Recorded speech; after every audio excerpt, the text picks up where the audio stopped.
ओम सभी को सादर नमस्ते जी। आज हमारे लिए बड़ी ही प्रसन्नता की बात है, हमारे आश्रम में डॉक्टर सुरेंद्र कुमार जी उपस्थित हैं। आप गुरुकुल जज्जर के वरिष्ठ स्नातक रहे हैं, गुरुकुल कांगड़ी विश्वविद्यालय के आप पूर्व कुलपति रहे हैं, परोपकारिणी सभा अजमेर के आप पूर्व प्रधान रहे हैं। आपका साहित्य आदि में बहुत ही विशेष कार्य आर्य समाज को दिया गया है, जैसे कि मनुस्मृति आदि ग्रंथों में हम सभी का देखा हुआ है। अभी आपका रामायण पे भी कार्य बाहर आपने प्रकाशित किया है। हम सभी बहुत ही हर्ष के साथ आपको निवेदन करते हैं कि आप अपने प्रवचन से हम सभी को लाभान्वित करें। धन्यवाद।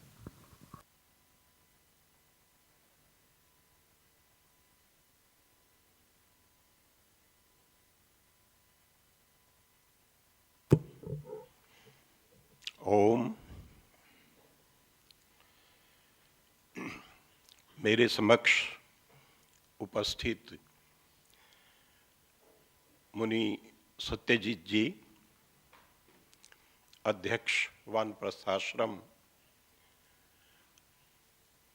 आचार्यगण, मातृशक्ति एवं ब्रह्मचारी वृंद,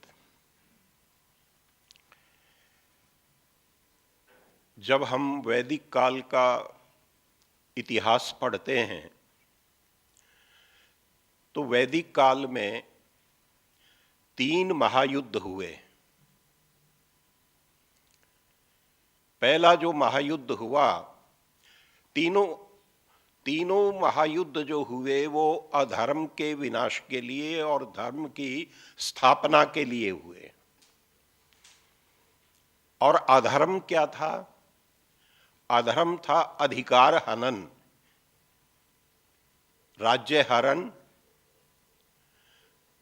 और अधर्म पूर्वक जो राज्य हरण किया गया तो धर्म की स्थापना के लिए एक पक्ष ने उन अधर्मी पक्ष वाले लोगों से युद्ध किया और वो एक महायुद्ध का रूप जो है प्रचलित हो गया।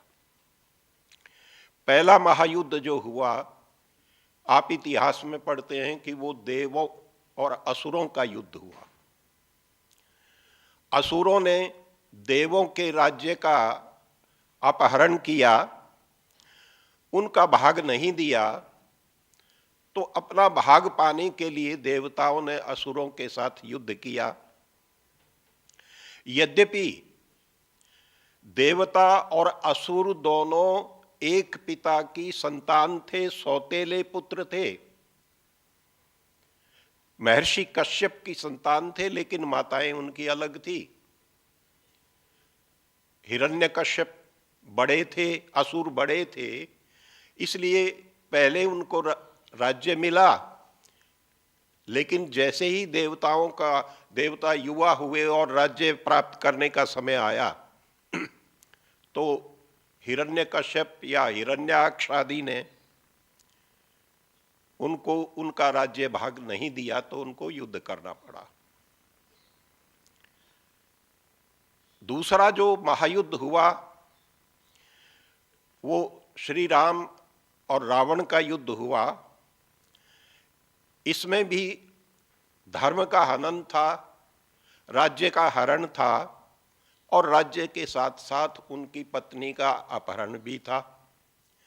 तो धर्म की रक्षा के लिए श्री राम को युद्ध करना पड़ा। और तीसरा युद्ध जो प्रसिद्ध है वो कौरवों और पांडवों का युद्ध है। उसमें भी धर्म की स्थापना के लिए श्री कृष्ण को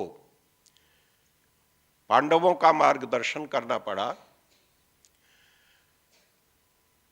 कहने का भाव ये है कि इस देश में वैदिक काल में विशेष रूप से धर्म की स्थापना पर हमारे महापुरुषों ने बल दिया, उसकी रक्षा करने का प्रयास किया। और जो भी महापुरुष उस समय धर्म के रक्षक हुए, उनको धीरे धीरे वो, क्योंकि महाराजा थे या राजा थे,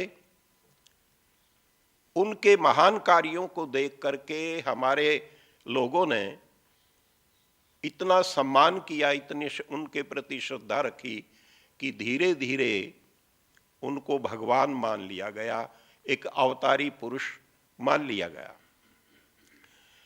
श्री राम ऐसे ही महापुरुषों में से एक हैं जिनका इतिहास रामायण के अंदर वर्णित है। इसीलिए क्योंकि वो धर्म के प्रतिष्ठापक थे, सत्यवादी थे, सत्य प्रतिज्ञ थे,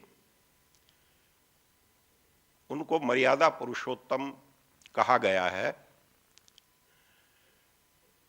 रामायण के मूल भाग या जिसको हम प्रामाणिक भाग कहते हैं, उसमें एक महापुरुष के रूप में श्री राम का चित्रण है, जो धीरे धीरे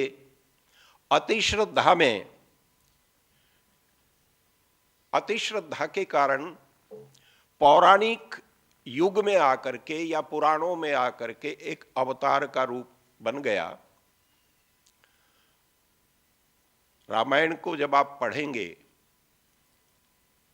तो बड़े स्पष्ट शब्दों में राम को विष्णु से अतिरिक्त माना है, उसकी तुलना विष्णु से की है। और तुलना में एक वह व्यक्ति होता है जिसकी तुलना की जाती है, एक जिससे की जाती है, तो दोनों अलग होते हैं। लेकिन पुराणों में आकर के उसी श्री राम को विष्णु का अवतार घोषित कर दिया गया, और अवतार घोषित करने के हमारे समाज को कई नुकसान भुगतने पड़े। उनको हम यूं कह सकते हैं कि समाज में ये धारणा बन गई कि श्री राम तो भगवान थे, हम उनका अनुकरण कैसे कर सकते हैं, भगवान का अनुकरण हम नहीं कर सकते। तो उनको एक पूजा की वस्तु बना करके मंदिर में घर के कोने पर या दीवार पर बैठा दिया गया, और चरित्र की पूजा जो है उनकी छूट गई, चित्र की पूजा, मूर्ति की पूजा हो गई। वो यानी राम के जो आदर्श थे, जिन आदर्शों के लिए श्री राम ने जीवन भर संघर्ष किया, या जो उनका आदर्श चरित्र था, एक जिसको रामायण में सत्य धर्म युवा पर है, सत्य में धर्म का ही एक दूसरा बाह्य रूप थे। वो सत्य का रूप थे, सत्य का रूप थे, धर्म का रूप थे, धर्म की प्रतिमूर्ति थे, धर्म सत्य की प्रतिमूर्ति थे। तो उनका आचरण, उनके चरित्र का आचरण छोड़ करके हमने उनको पूजा की वस्तु बना दिया। ये बहुत बड़ी हानि हुई पुराणों की शैली में आकर के, ये पौराणिक युग में आकर के। बहुत सारे उदाहरण ऐसे रामायण के अंदर मिलते हैं राम के चरित्र के, जो एक महामानव के अंदर आप उनके चरित्र में देख सकते हैं। जैसे राम कहते हैं कि रामो द्विर्नाभिभाषते, राम सदा सत्य की बात करते हैं, दो तरह की बात नहीं करते कभी जीवन में वो। और घोषणा करते हैं कि अनृतम नोक्त पूर्वम में न च वक्षे कदाचन, मैंने जीवन में कभी झूठ नहीं बोला और न भविष्य में कभी झूठ बोलूंगा। इतने महान आदर्श, हमारी इतनी महान धारणाएं, इतने महान जीवन मूल्य रहे हैं, जो आज के युग में या इस युग के लोगों को एक असंभव प्रतीत हुए। तो उन्होंने या तो भगवान मान करके उनको अलग कर दिया अपने से, अपने समाज से, और या फिर पाश्चात्य लोगों ने ही कह दिया कि ये तो कोई मनुष्य हो नहीं सकता ऐसा, तो इतना आदर्शवान, इसलिए उन्होंने उसको काल्पनिक बना दिया कि रामायण तो काल्पनिक है। लेकिन रामायण एक प्रामाणिक इतिहास है। प्रक्षेपों के कारण से, मिलावट के कारण से बहुत सी बातें उसमें ऐसी मिल गई कि जिससे लोगों ने उनका सहारा लेकर के उसको काल्पनिक घोषित कर दिया। श्री राम के चरित्र के विषय में और तत्कालीन शिक्षा के विषय में रामायण के अंदर ये वर्णित है कि उस समय में, श्री राम के समय में, वेदों और वेदांगों की शिक्षा थी, वैदिक शिक्षा पद्धति थी, वैदिक शास्त्रों का अध्ययन और अध्यापन होता था। राम के लिए आप पढ़ेंगे वेद वेदांग तत्वज्ञ, सर्वशास्त्रार्थ तत्वज्ञ, ऐसे ऐसे प्रयोग उनके विशेषण के तौर पर आपको मिलेंगे। और केवल इतना ही नहीं, संपूर्ण विश्व में उस समय एक ही धर्म था। कौन सा एक धर्म था? वैदिक धर्म, वेदों पर आधारित धर्म था। केवल आर्यजन ही नहीं, राक्षस भी वैदिक शिक्षा प्राप्त करते थे, वो भी वेद वेदांगों की शिक्षा प्राप्त करते थे। आप रामायण पढ़ेंगे तो आपको लगेगा लंका के अंदर जो है वेद वेदांगों की शिक्षा थी। रावण के विषय में तो आप जानते ही हैं कि रावण जो थे, उनका सही नाम पूरा था दशग्रीव रावण। रावण उपाधि थी और दशग्रीव उनका वास्तविक नाम था। तो वो ऋषि विश्रवा और कैकसी की संतान थे, एक ऋषि की संतान थे, और उन्होंने गोकर्ण तीर्थ में रह करके, अपने पिता के आश्रम में रह करके वेद वेदांगों का, ब्रह्मचर्य पूर्वक वेद वेदांगों का अध्ययन किया था, वेद शास्त्रों का अध्ययन किया था और तपस्या की थी। लेकिन जन्म से ऋषि पुत्र होते हुए, जन्म से ब्राह्मण होते हुए, उन्होंने बाद में लंका का राज्य, मैं कहूँगा कि लंका के राज्य का भी उन्होंने अपने भाई कुबेर से अपहरण किया था, जबरदस्ती लिया था उसको। कुबेर को बाहर निकाल दिया गया। कुबेर ने जाकर के फिर हिमालय पर्वत के पास यक्षों का एक समाज था, वहां पर राज्य किया और लंका का राज्य जो है रावण के हाथ में आ गया। वो क्षत्रिय बन गया, उसने क्षत्रिय वर्ण धारण कर लिया। लेकिन क्षत्रिय बन करके अपने अपहरण, अत्याचार, अनाचार और ये कहिए कि अहंकार के कारण से अन्याय उसने लोगों के साथ किया, अत्याचार करना शुरू किया, महिलाओं का अपहरण करना शुरू किया। तो हमारे इतिहास में उनको, रावण को अराक्षस कहा गया, उसको राक्षस उपाधि दी गई। तो जन्म से ब्राह्मण, वर्ण से क्षत्रिय और दुष्कर्मी आचरण से वो राक्षस बना। लेकिन उसकी जो शिक्षा हुई थी वो वेद वेदांगों की शिक्षा हुई थी। इसी प्रकार आप वानर समाज में देख लीजिए, जब आप वीर हनुमान का चरित्र पढ़ेंगे तो कई संदर्भ आते हैं, लेकिन एक बहुत प्रसिद्ध संदर्भ है जब सीता का अपहरण हुआ और श्री राम और लक्ष्मण उनको ढूंढते हुए ऋष्यमुख पर्वत के पास पहुंचे।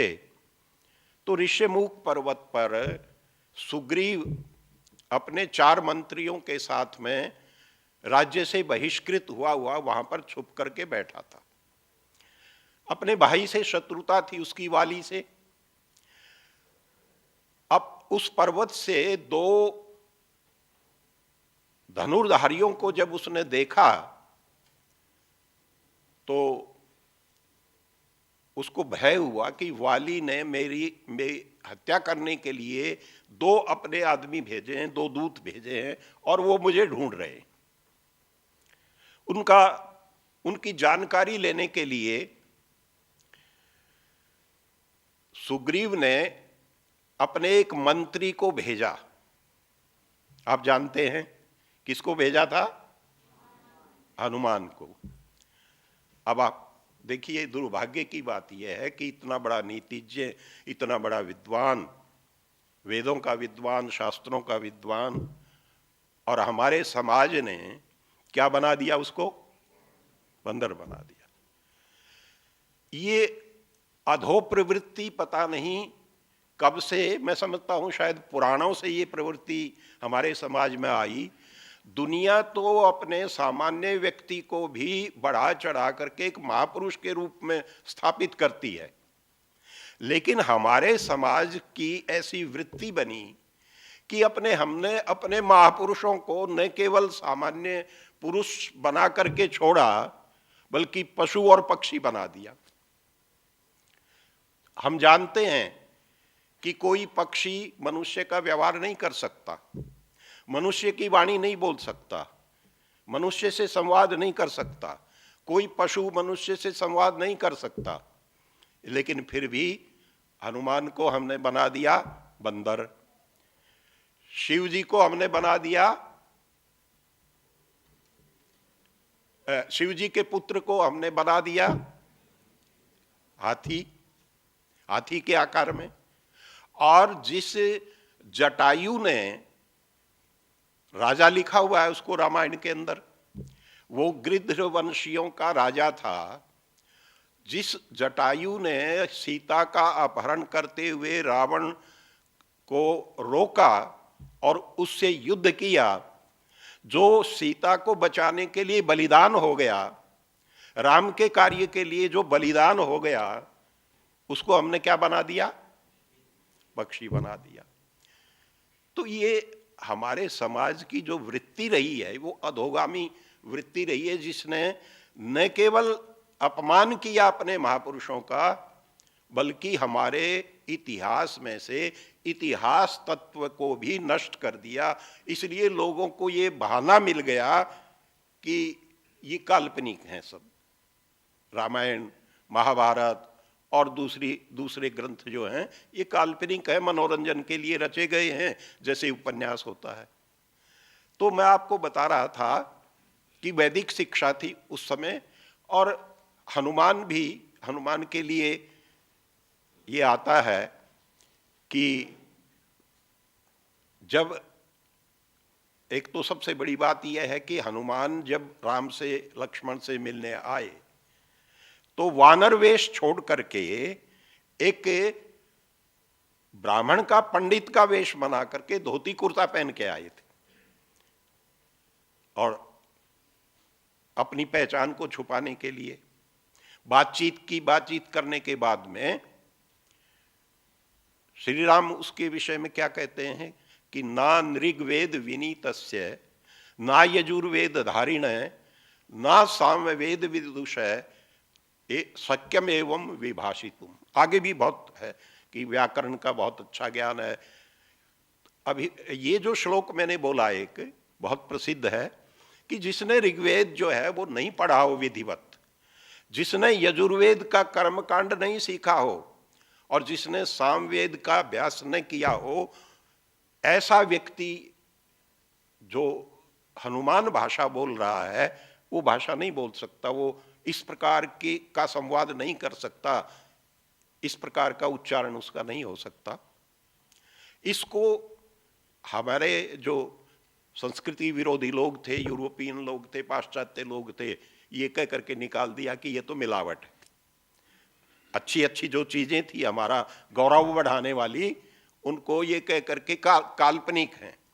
लेकिन एक और प्रसंग आपको याद दिला दूं मैं, लंबा विषय नहीं करना चाहता मैं क्योंकि विषय लंबा है, समय कम है। जिस समय हनुमान राम के दूत बनकर के सीता की खोज के लिए लंका में गए तो वो छुप करके गए थे, जाकर के अशोक के वृक्ष की शाखाओं में वो छुप करके बैठे हुए थे। चारों तरफ राक्षसों का पहरा था, कैसे मिलें, एकांत में मिलना चाहते थे। तो वो विचार करते हैं सबसे पहले कि सीता तो मुझे दिखाई दे गई, और दिखाई कैसे दी थी? वैदिक काल में जितना वेद शास्त्रों के अध्ययन का अधिकार पुरुषों का था, उतना ही अधिकार स्त्रियों का भी था। आप जब कौशल्या के बारे में पढ़ेंगे तो वो यज्ञ करती थी, और शिष्टाचार के वश जब कोई भी घर से बाहर जाता था तो जैसे हम कहते हैं कि भाई यात्रा शुभ हो, ऐसे ही एक स्वस्त्ययन प्रक्रिया की जाती थी, स्वस्ति वाचन प्रक्रिया। स्वस्ति न इंद्रो वृद्ध श्रवा वेद मंत्र बोल करके उनके क्या कहते हैं शुभ की कामना की जाती थी। तो राम लक्ष्मण जब विश्वामित्र के साथ गए तब भी स्वयं कौशल्या ने उनका स्वस्ति वाचन किया, और भी ऐसे। और हनुमान ने सीता को कैसे पहचाना? हनुमान को ये जान था कि आर्य स्त्रियां प्रातः सायं संध्या किया करती हैं, यज्ञ किया करती हैं। जब वो वनवास के लिए निकले तो राम लक्ष्मण संध्या करते थे, यज्ञ करते थे, सीता भी उनके साथ में यज्ञ करती थी। तो अशोक वृक्ष की शाखाओं में बैठे हुए हनुमान ने सीता को देखा। उनको ये पता था कि अगर ये सीता है यहां पर तो निश्चित रूप से एक छोटी नदी बहती थी अशोक वाटिका में, उसके ऊपर वो संध्या करने के लिए आएगी। तो वाल्मीकि लिखते हैं, ददर्श सीताम ध्यायंतीम, ध्यान में बैठी हुई सीता को देखा हनुमान ने और पहचाना यही सीता है, यही हो सकती है सीता। जो लक्षण बताए थे श्री राम ने वो सब शारीरिक लक्षण भी देखे, लेकिन ईश्वरोपासना करती हुई सीता को पहचाना। तो मैं आपको बता रहा था कि स्त्रियों की भी उसी प्रकार से उस समय में शिक्षा होती थी। तो हनुमान क्या सोचते हैं कि मैं सीता से मिलूं तो कौन सी भाषा में बात करूं? यदि मैं साहित्यिक संस्कृत में या वैदिक संस्कृत शब्द भी बोल सकते हैं, मैं बात करूंगा तो ये समझेगी कि ये रावण है, भेष बदल करके आया है। इसका मतलब रावण कौन सी भाषा बोलता था? संस्कृत बोलता था, और साहित्यिक संस्कृत बोलता था क्योंकि वो विद्वान था।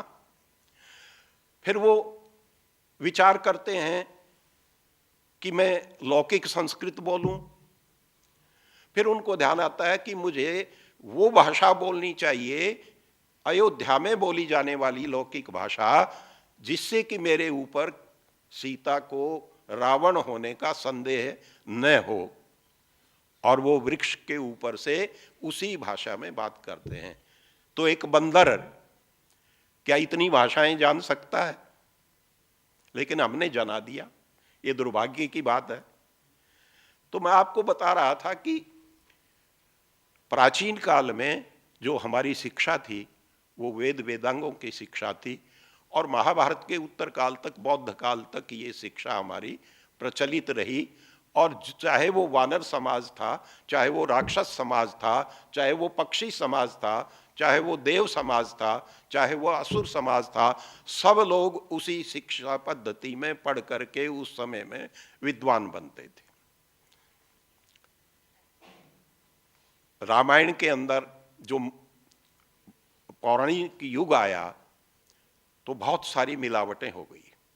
जब समाज में एक परिवर्तन आता है तो परिवर्तन आने के बाद में अपने ग्रंथों को और अपने महापुरुषों के चरित्र के साथ लोग बाग छेड़खानी करते हैं। कैसे? आप एक दो उदाहरण से इस बात को समझ सकते हैं। वैदिक आचरण में, वैदिक संस्कृति में शराब मांस खाना पाप समझा जाता था, अधर्म समझा जाता था। लेकिन धीरे धीरे हमारे समाज के अंदर ये अधर्म जो है ये प्रचलित हो गए। तो क्या होता है कि जब आदमी कोई कानून तोड़ता है, आज भी संविधान में जो कानून बताए गए हैं उनको कोई तोड़ता है तो लोग उसको टोकते हैं तुमने ऐसा किया, संविधान विरुद्ध किया, ऐसा काम किया। तो संविधान तोड़ने वाले लोग फिर क्या करते हैं, अपने आचरण को शास्त्र सम्मत बनाने के लिए शास्त्रों में उसके पक्ष में मिलावट कर देते हैं। और जो महापुरुष हैं जिनके चरित्र को लेकर के टोका जाता है, उनको अपने जैसा बनाने के लिए उनके साथ भी वो चीज जोड़ देते हैं। ये जो रामायण के ऊपर अभी कार्य आया है आपका, ये आपने शायद सभी ने देखा होगा कि मनुस्मृति की पद्धति पर कुछ आधारों पर, साहित्यिक आधारों पर यह कार्य किया गया है। आर्य समाज के ऊपर जो आलोचक लोग हैं उनका एक आरोप सदा रहता रहा है। वो आरोप ये है कि आर्य समाज के लोग जो उनको अच्छा लगता है उसको रख लेते हैं, बाकी निकाल देते हैं। इस तरह साहित्य को विकृत कर रहे हैं। तो आर्य समाज के सामने एक बहुत बड़ी चुनौती रही है और उस चुनौती को दूर करने का प्रयास हम लोगों ने किया है। और वो ये है कि हम लॉजिकली, तर्क के आधार पर, प्रमाण के आधार पर, कुछ पैमानों के आधार पर ये बताएं कि ये श्लोक मिलावट क्यों है और ये श्लोक जो है मौलिक क्यों है। आज के युग में जब शिक्षा का बहुत प्रचार है और आस्था, अंधविश्वास, पाखंड के प्रति विशेष रूप से बुद्धिजीवी लोगों का झुकाव नहीं है, युवा वर्ग का झुकाव नहीं है, तो वो तर्क करता है, तर्क के आधार पर पूछता है कि जी आपने ये प्रक्षिप्त जो बताया है ये क्यों है, क्या तर्क है इसमें और क्या प्रमाण है। जो हमारे ग्रंथ दूषित किए हैं मिलावट से, अब दिक्कत क्या है कि राम पर, सीता पर, दशरथ पर जो आरोप हैं जितने, वो भी इसी में हैं और जो अच्छी बातें हैं वो भी इसी में हैं। हम अच्छी बातों का प्रमाण दे देते हैं, वो लोग जो हैं जो विरुद्ध बातें हैं उनका प्रमाण दे देते हैं। तो एक ही ग्रंथ में कचरा भी है और एक ही ग्रंथ में जो है बहुत अच्छे उपदेश भी हैं। तो ये कर्तव्य बनता है आर्य समाज का कि अपने साहित्य का पहले संस्कार करे, सुधार करे और ये बताए कि हमारी मनुस्मृति ये है, हमारी रामायण ये है, हमारी महाभारत ये है। आप इसमें अगर कोई आपत्तिजनक है तो वो बताइए, नहीं तो कोई मानने वाला नहीं है। यही आपत्तियां हमारे ऊपर लगती रहेंगी। तो मनुस्मृति का आपने पढ़ा है तो मैं उस विषय को न लेकर, इस रामायण का भी कार्य कौन से प्रक्षेप हैं, कौन से मौलिक हैं, 7 आधारों को लेकर के उनकी कसौटी पर कस करके किया गया है। उनमें एक बहुत महत्वपूर्ण आधार मैंने जिस पर विचार किया या उसको आविष्कृत किया वो है इतिहास विरोध। इतिहास की परिभाषा आप विद्वान लोग जानते हैं, इति है आस है। ऐसा हुआ था, ऐसा था वास्तव में। अब मान लीजिए एक कथानक है कि हनुमान ने छलांग लगाई और लंका में उड़ के चला गया। क्या यह संभव है? क्यों जी? हनुमान उड़ कर के लंका में चला गया, क्या यह संभव है? संभव नहीं है। संभव नहीं है तो इतिहास नहीं है। इसलिए किस कसौटी पर वो प्रक्षिप्त सिद्ध हुआ? इतिहास विरोध के आधार पर। इसी प्रकार और बहुत सारी बातें हैं। सीता अग्नि में प्रवेश कर गई, अग्निदेव ने उसको सुरक्षित बाध कर दिया। अग्नि का कार्य जलाना है, जड़ चेतन को पहचान नहीं, उसकी स्त्री पुरुष को पहचान नहीं। तो ये एक इतिहास विरुद्ध कसौटी के आधार पर हमने बताया कि ये जो सीता की परीक्षा की घटना है, अग्नि परीक्षा की, ये मिथ्या है, ये इतिहास नहीं है। इसी प्रकार परस्पर विरोध, प्रसंग विरोध, शैली विरोध आदि 7 विरोध हैं जिनके आधार पर कस करके हमने परीक्षा करके कुछ चीजें प्रस्तुत की हैं। और राम, सीता, दशरथ वगैरह पर जो आरोप लगाए हैं वो उनका समाधान इसमें किया है। और ऐसे ही आप रामायण के दूसरे कांडों की भी कर सकते हैं। एक बात कह करके अपनी बात को मैं समाप्त करता हूं। एक सबसे बड़ी झूठ, याद कीजिए, बहुत बड़ी झूठ हमारे बीच में फैलाई गई है कि 300 रामायण हैं, 300 से अधिक रामायण है। रामायण केवल एक है और वो भी महर्षि वाल्मीकि कृत है, जो वाल्मीकि राम के समय के, उनके इतिहास के साक्षात दृष्टा थे। और वो रामायण भी प्रक्षेप रहित जो मौलिक रामायण थी वही रामायण है। उसके बाद जितने राम विषयक ग्रंथ लिखे गए, कथाएं लिखी गई, इतिहास लिखे गए, उनमें अपने अपने कल्पनाएं लेखकों ने डाल दी हैं। इसलिए उसमें राम के चरित्र को विकृत करने वाली भी, दशरथ के चरित्र को विकृत करने वाली भी बातें उनमें आ गई हैं।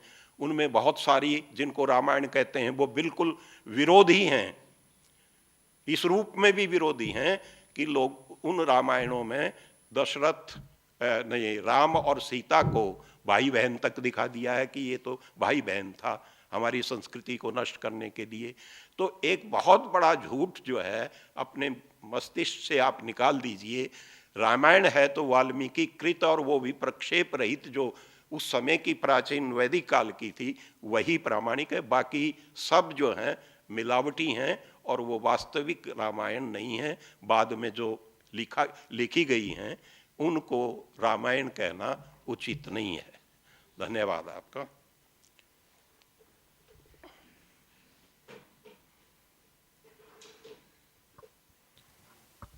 डॉक्टर सुरेंद्र कुमार जी का बहुत बहुत धन्यवाद। आपने हमें रामायण के विषय में बहुत ही महत्वपूर्ण प्रवचन दिया। एतदर्थ आपका पुनः पुनः हम धन्यवाद करते हैं और आशा करते हैं कि इसी प्रकार आपका प्रवचन हमें आगे भी प्राप्त होगा। अथ शांति पाठः।